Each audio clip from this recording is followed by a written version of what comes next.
Bon, Julien Alaphilippe, vous aimez bien le mercredi. Après la deuxième place de la Flèche Wallonne, aujourd'hui troisième place Tour de Romandie, après une semaine extrêmement épuisante. Vous êtes vraiment très fort.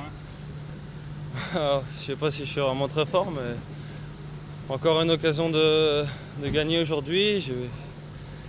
J'ai fait une petite erreur avant le dernier virage.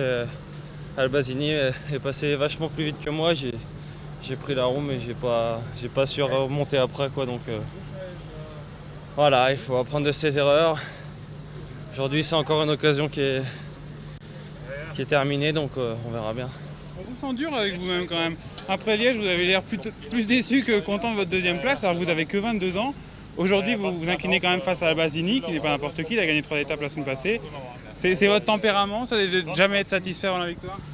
Ouais, non, c'est sûr que je cours après la victoire depuis quelques semaines, depuis que la forme est là. Donc voilà, j'ai envie de.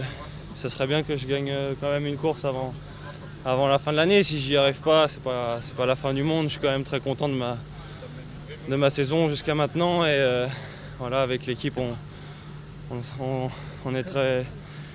Il y a une très bonne cohésion. Et voilà, je suis content d'être ici sur le Tour de Romandie. Enchaîner 3 classiques ardennaises très durs avec le Tour de Romandie, c'est pas facile. Vous avez dit lundi, vous étiez vraiment fatigué. Ouais, grosse fatigue, pas beaucoup dormi, un vol pour venir en Suisse très tôt.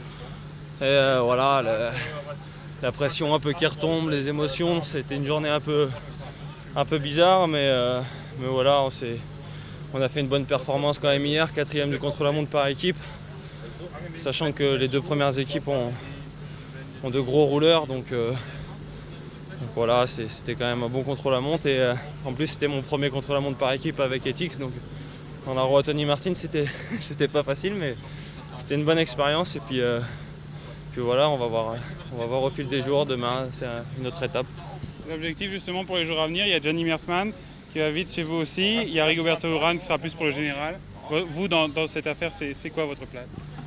Ouais, voilà, vous l'avez dit, Rigo pour le général. Gianni va vite au sprint, moi aussi. Il y a Tony qui... On ne sait jamais à quoi s'attendre. S'il se retrouve dans une échappée, il peut faire un numéro aussi tout seul. Donc on verra bien. Aujourd'hui, c'était Gianni aussi qui était prévu pour le sprint. Le dernier col a fait pas mal de dégâts. On finit qu'il y a une trentaine de coureurs, je crois, 30 ou 40. Voilà, je me suis accroché. Voilà, c'était à moi de faire le sprint. Je suis un peu déçu de ne pas avoir conclu le travail de Tony et de Rigoberto dans le final. J'étais parfaitement placé. C'était très bien. Voilà, je dois encore apprendre la preuve aujourd'hui encore. Le travail de Tony montre vraiment qu'il y a de la confiance en vous dans l'équipe. Comment? Le travail de Tony Martin, il illustre vraiment que dans l'équipe, on a confiance en vous. Déjà. Ouais, c'est sûr, ça fait plaisir. L'équipe a confiance en moi. Et voilà, c'était Gianni et moi de protéger pour les sprints.